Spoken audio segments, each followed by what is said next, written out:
Welcome to F007 Channel. Dukung terus F007 Channel dengan like, share, comment, and subscribe. Melanjutkan cerita berikutnya dari Battle Through the Heavens.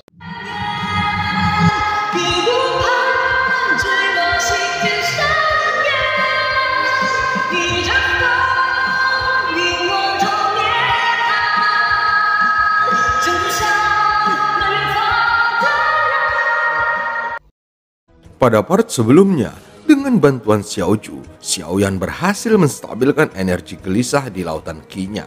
Kemudian, dia menuju ke puncak ribuan gunung untuk meminta penjelasan makna kata yang pernah diucapkan oleh sosok di puncak gunung. Xiaoyan mengepalkan tinjunya untuk memberi hormat dan menarik diri untuk pergi. Tetapi dia berhenti sejenak, lalu menoleh untuk melihat Zhuhong dan bertanya, "Senior, siapa nama orang yang menyerangku lebih dulu?" tanya Xiaoyan. "Apakah kamu berbicara tentang lelaki tua jahat di timur itu?" kata Zhuhong, dan Xiaoyan sedikit mengangguk. "Apakah kamu akan mencarinya?" Zhuhong bertanya dengan aneh, dan Xiaoyan menggelengkan kepalanya. "Aku tidak memenuhi syarat untuk melawannya sekarang. Beritahu saja namanya," Xiaoyan berkata, dan Zhuhong tersenyum. "Chao Qing, monster tua yang telah hidup lama. Kupikir kamu tidak boleh memprovokasinya," Zhuhong mengingatkan. Xiaoyan menyipitkan matanya sedikit setelah mendengar kata-kata itu dan mengingat nama itu di dalam hatinya. "Akankah senior juga binasa bersama 33 alam ini?" Xiaoyan bertanya lagi. Xiaoyan tahu bahwa seorang pria tanpa fluktuasi sumber energi tidak boleh diremehkan. "Mungkin, tapi mungkin juga tidak. Aku akan bertemu denganmu lagi ketika aku punya kesempatan. Namaku Zhuhong." Menghadapi pertanyaan Xiaoyan, Zhuhong berinisiatif untuk menyebutkan namanya kali ini. "Terima kasih senior. Senior Zhuhong telah memberitahuku dan junior akan pergi." Zhuhong mengangguk ringan dan sepertinya penuh kasih sayang untuk Xiaoyan. Setelah selesai berbicara, Xiaoyan menepuk tahanan roh itu. "Bisakah kamu lebih sopan kepada senior ini?" Goyan berkata dengan marah saat dia mengutuk, dan pada saat yang sama dia mengendalikan formasi dunia. Saat Zhuhong melihat Goyan, matanya membeku sesaat karena dia berasal dari zaman kuno. Jadi secara alami dia mengetahui bahwa tahanan roh itu telah mengikuti yang mulia di sampingnya. Ternyata orang yang mampu mengalahkan Valkyrie dari awal hingga akhir adalah orang yang sama. Zhuhong tersenyum dan melihat formasi besar dunia berputar di udara. Kemudian sosok Xiaoyan menghilang. Setelah Xiaoyan pergi, seluruh 33 alam tiba-tiba bergetar. Seolah-olah kecepatan di mana dunia akan runtuh menjadi lebih cepat lagi. "Apa yang ditanyakan anak itu adalah namaku?" Chao Qing tertegun. "Apa lagi yang bisa kamu lakukan? Dan kamu tidak tahu harus berbuat apa?" Duo Tian mendengus dingin dan Chao Qing mengangkat alisnya. "Mungkinkah dia masih ingin membalas dendam padaku di masa depan?" Chao Qing bergumam. "Apakah menurutmu itu tidak mungkin?" Duo Tian terus bertanya balik. "Bercanda. Apa menurutmu aku takut padanya? Sekarang aku hanya perlu 2 jari untuk menghancurkannya sampai mati." Chao Qing tentu saja tidak mau kalah dan mendengus dingin. "Aku tidak percaya." Duo Tian segera berkata, tidak membiarkan Chao Qing memiliki muka. "Kamu tidak percaya padaku? Kalau begitu, aku akan menghancurkannya sampai mati sebagai seorang master." Chao Qing ingin pergi setelah selesai berbicara. "Sudah berakhir. Aku tidak bisa keluar sekarang." Chao Qing langsung terlihat sedih. Aku khawatir bukan karena kamu tidak bisa keluar. Mungkin kamu tidak memiliki keberanian. Luo Tian berkata dengan sinis. Chao King menatap Luo Tian dan langsung berkata dengan tidak senang. Aku tidak tahu mengapa aku harus menerima murid yang menjijikkan sepertimu. Kamu yang memilih jalan dan kamu yang memilih murid. Meskipun itu kotoran, kamu harus memakannya. Luo Tian melanjutkan, seluruh tubuh Chao King membeku di tempat dengan ekspresi tertegun di wajahnya. Meskipun kata-katamu tidak menyenangkan untuk didengarkan, aku merasa bahwa sikapnya sangat baik. Ya, aku tidak salah menilai orang itu. Tanpa diduga, Chao King tidak marah, tetapi saat ini dia juga mengagumi Xiaoyan. Ketika Luo Tian mendengar kata-kata itu, dia langsung ingin mengacungkan jempolnya. Dia merasakan kekaguman di hatinya. Pada saat ini di dasar Laut Hitam Jurang Kutub, Jiu Ying sudah lama berada di sini menunggu Xiaoyan.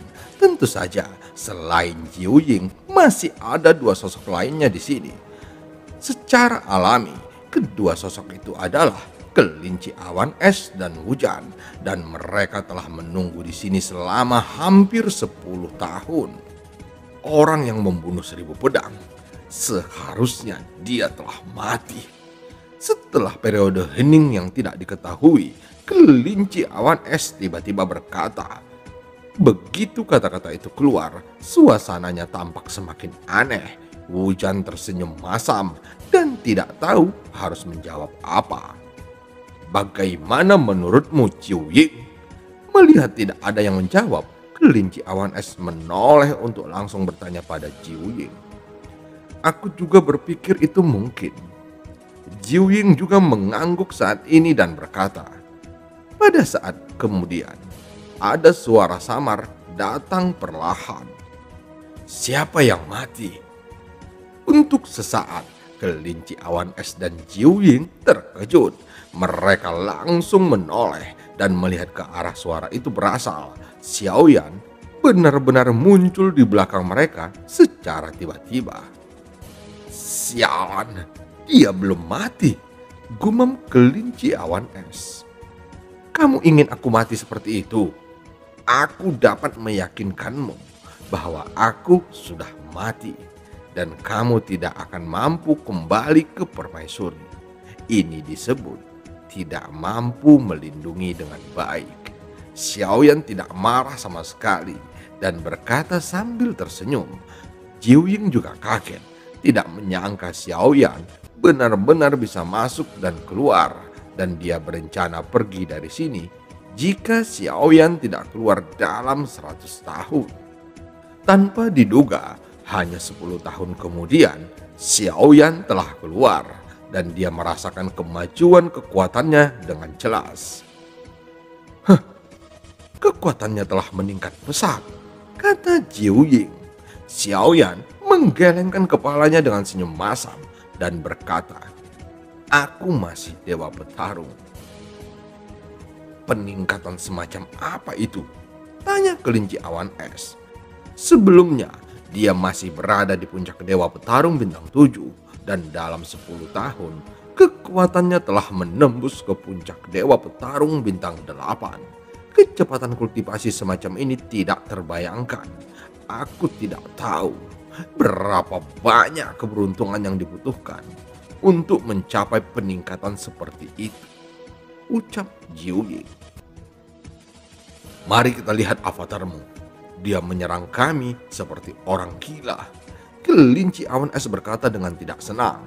Pada saat ini terlihat avatar dewa asli masih dibekukan menjadi gumpalan es oleh kelinci awan es. Xiaoyan mengikuti pandangannya dan segera sedikit mengeringit. Di 33 alam, Xiaoyan benar-benar merasa bahwa telah kehilangan kontak dengan avatar dewa asli. Melihat avatar dewa asli saat ini, Xiaoyan mengerti bahwa alasannya bukan hanya karena dia berada di 33 alam. Alasan sebenarnya adalah setelah menyerap kekuatan bintang dewa asli bintang 5, avatar dewa asli menjadi terlalu kuat, dan setelah celahnya terlalu besar, itu akan menyebabkan adanya serangan balik tertentu karena kesadarannya terlahir kembali. Selain itu, setelah Xiaoyan memasuki 33 alam, dia juga dipengaruhi oleh formasi besar dunia dan hubungannya dengan avatar dewa asli menjadi lebih lemah, yang terakhir juga memanfaatkan kesempatan ini.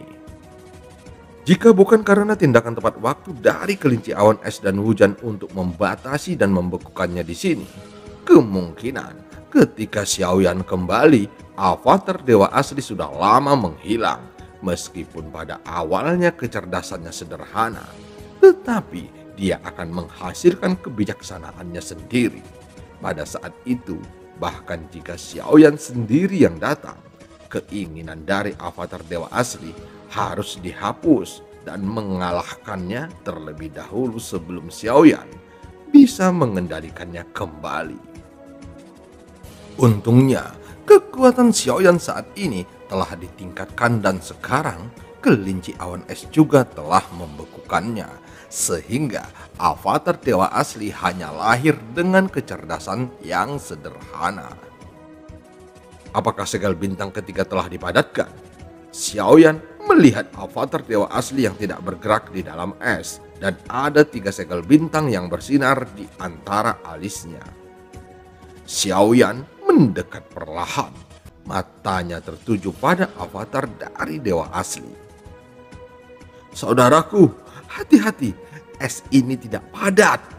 Wujan memberitahu Xiaoyan dari kejauhan saat ini, dan dia telah mengalami es itu pecah di sepanjang jalan, dan itu hampir membunuhnya. Saat Xiaoyan mendekat, dia bisa melihat avatar dewa asli menatapnya, seolah-olah dia akan menghancurkan tenggorokan Xiaoyan saat ini. Ketika suara hujan masih bergema di udara, es batu itu benar-benar hancur. Itu langsung menyerang Xiaoyan dan Xiaoyan mundur menjauh. Hati Wujan tiba-tiba menegang. Dia telah mengalami perasaan ini beberapa kali, meskipun kekuatan asli Xiaoyan telah menembus ke puncak dewa petarung bintang 8. Tapi kekuatan avatar dewa asli dapat membunuh kekuatan di level itu hanya dengan 1 pukulan. Segel 3 bintang berkedip di antara alisnya. Pada saat ini, kekuatan fisiknya tidak diragukan lagi, dan itu memiliki kualifikasi untuk melawan langkah ketiga atau keempat dari langkah keabadian Kaisar. Namun, meskipun avatar dewa asli telah mencapai dewa asli bintang 3, mungkin tidak mudah untuk mengalahkan Xiaoyan saat ini.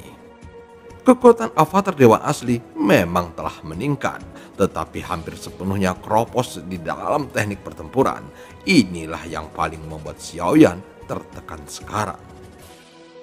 Pada saat ini, Xiaoyan menghadapi avatar dari dewa asli yang menyerangnya, dan melihat tinjunya yang penuh dengan kekuatan penghancur muncul di depannya. Kecepatannya meroket secara instan, dan dengan restu dari sayap Valkyrie, dia tidak hanya lebih cepat, tetapi yang paling penting adalah fleksibilitasnya telah meningkat lebih dari 1 tingkat. Dalam sekejap, jarak dari avatar dewa asli terpisah jauh, dan yang terakhir juga mengejar dengan kecepatan penuh.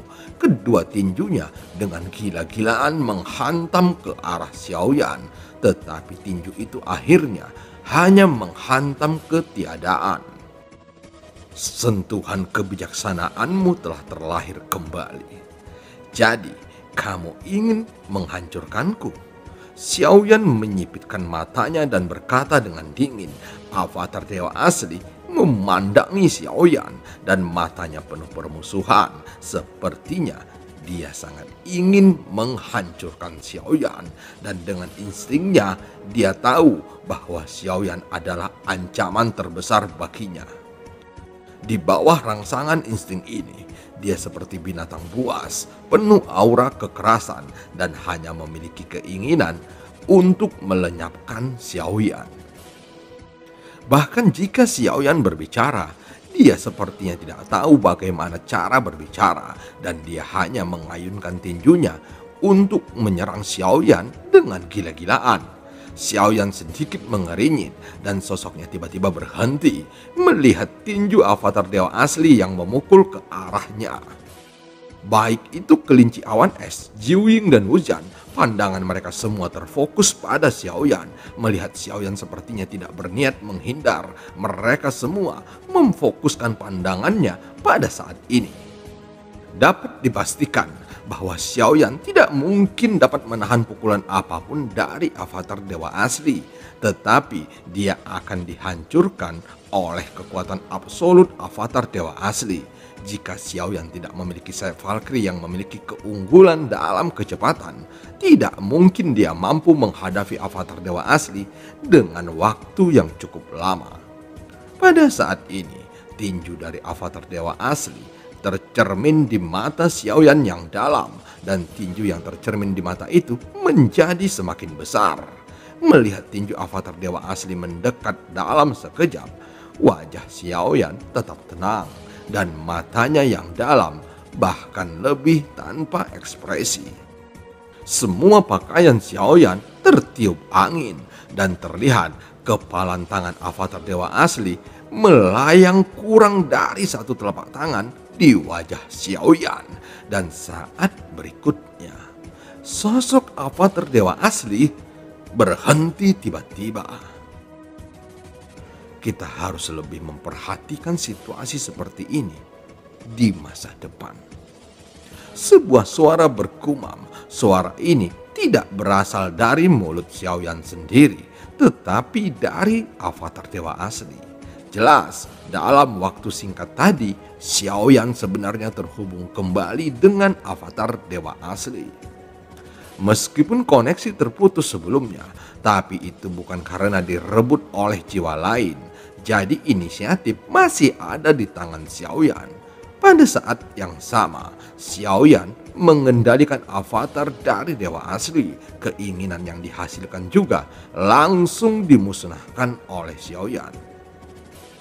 Sekarang Xiaoyan mendapatkan kembali kendali mutlak atasnya dan merasakan kekuatan fisik yang lebih kuat dari avatar dewa asli. Kemudian mata Xiaoyan juga berkedip. Tidak heran jika akan ada situasi menyerang tubuh utama. Kekuatan fisik semacam ini sungguh sangat menakutkan. Xiaoyan menarik nafas dingin, merasakan kekuatan fisik yang kuat dari avatar dewa asli, dan hatinya berdebar kencang. Dengan cara ini, avatar dewa asli akan menjadi kekuatan tempur terkuat Xiaoyan sejauh ini. Aku juga tidak tahu apakah dewa asli Taihe telah memasukkan metode kultivasi atau keterampilan bertarung dari para dewa asli. Gumam Xiaoyan karena dalam pertempuran sebelumnya dengan keabadian kaisar, Xiaoyan merasa bahwa meskipun avatar dewa asli secara fisik kuat, tetapi ada juga kelemahan yang fatal. Xiaoyan memikirkannya di dalam hatinya, tetapi saat ini dia lebih khawatir tentang apakah masih ada keinginan yang tersembunyi di avatar dewa asli. Kehilangan kontak dengan avatar dewa asli kali ini membuat Xiaoyan langsung mengerti bahwa meskipun dia dapat memiliki avatar yang kuat, avatar tersebut tidak boleh terlalu kuat dari tubuh utamanya. Jika tidak, situasi serangan balik seperti itu akan terjadi. Aku harus lebih berhati-hati di masa depan, setidaknya sampai aku mencapai keabadian. Avatar dewa asli tidak boleh meningkatkan kekuatannya lebih jauh. Jika tidak, mungkin akan ada serangan balik lagi, dan kemudian aku tidak akan mudah untuk menekannya. Xiaoyan bergumam dalam hatinya. Hal yang paling menakutkan adalah ketika ada beberapa pertempuran hidup dan mati. Begitu situasi serangan balik terjadi, maka itu akan menjadi kerugian yang sangat fatal. Bahkan jika Xiaoyan mendapatkan kembali kendali atas avatar dewa asli sekarang, dia masih tidak berani melakukan perubahan. Kemudian avatar dewa asli segera disegel ke dalam 9 peti di dalam pagoda emas. Sedangkan untuk avatar kaisar klan pemakan jiwa, tidak akan ada serangan balik darinya. Jadi Xiaoyan menyimpan avatar kaisar klan pemakan jiwa di sisinya untuk menghindari situasi kecelakaan sementara. Ayo kita pergi, tidak perlu tinggal di sini lagi. Xiaoyan memandangi 2 binatang buas dan 1 orang yang mengawasinya dari kejauhan. Jadi, mana jawaban yang kamu janjikan? Jiuying memandang Xiaoyan dan berkata tiba-tiba. Xiaoyan telah berjanji untuk memberikannya jawaban ketika dia menerobos Dewa Petarung Bintang 8. Dan tentu saja Jiuying mengingatnya dengan sangat jelas dan telah menunggu di sini itu juga untuk menunggu jawaban dari Xiaoyan. Senior Jiuying, mengapa kamu ingin kembali ke Sensi?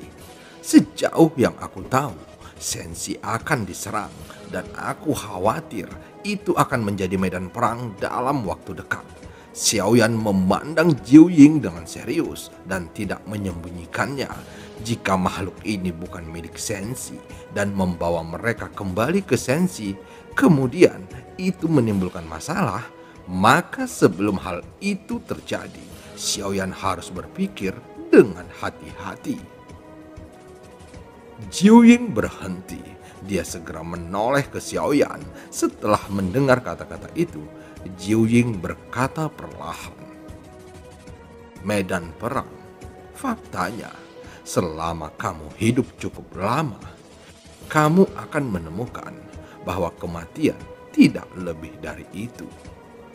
Meskipun aku tidak lahir di Sensi, semua ingatanku adalah tentang Sensi. Bagiku, Sensi adalah tujuanku. Melihat Jiuying di bagian ini, Xiaoyan merasa bahwa Jiuying benar-benar ingin kembali seperti perasaannya terhadap benua Dauqi dan benua Daudi. Berkeliaran terlalu lama di luar, entah itu hidup atau mati, itu seperti daun terakhir yang gugur kembali ke akarnya. Xiaoyan sedikit tertegun melihat Jiuying dan dari kata-katanya, Xiaoyan merasakan semacam emosi yang mungkin tidak bisa dia bayangkan. Itu semacam kesepian, bukan kesepian 100 tahun atau 1000 tahun kesepian, tetapi kesepian tanpa batas. Jiuying hidup dalam kegelapan jurang dan melewati tahun-tahun yang tak terhitung jumlahnya seperti ini. Hatinya sudah kesepian dan bahkan lupa bahwa dia masih hidup. Sampai Xiaoyan muncul dan menyebut Sensi. Apakah kamu tahu alam reruntuhan? Xiaoyan bertanya. Apa yang Jantuo katakan adalah bahwa dia baru saja melangkah ke alam reruntuhan setengah langkah, dan jelas ada celah antara dia dan binatang langit iblis abadi. Selama dia telah menerobos alam reruntuhan, maka dia bisa memasuki Lingsu di pagoda emas, dan Xiaoyan pasti bisa membawa Jiuying kembali ke Sensi. Baik itu binatang langit iblis abadi atau 9 bayi, jika mereka dapat dibawa kembali ke Sensi, maka itu pasti akan memberi Sensi kekuatan tempur yang kuat lagi. Tentu saja, Xiaoyan tidak menyembunyikan apapun dari binatang langit iblis abadi dan Jiuying. Sebaliknya, dia memberitahu mereka bahwa Sensi akan diserang terlebih dahulu. Adapun apakah akan pergi atau tinggal, itu terserah mereka.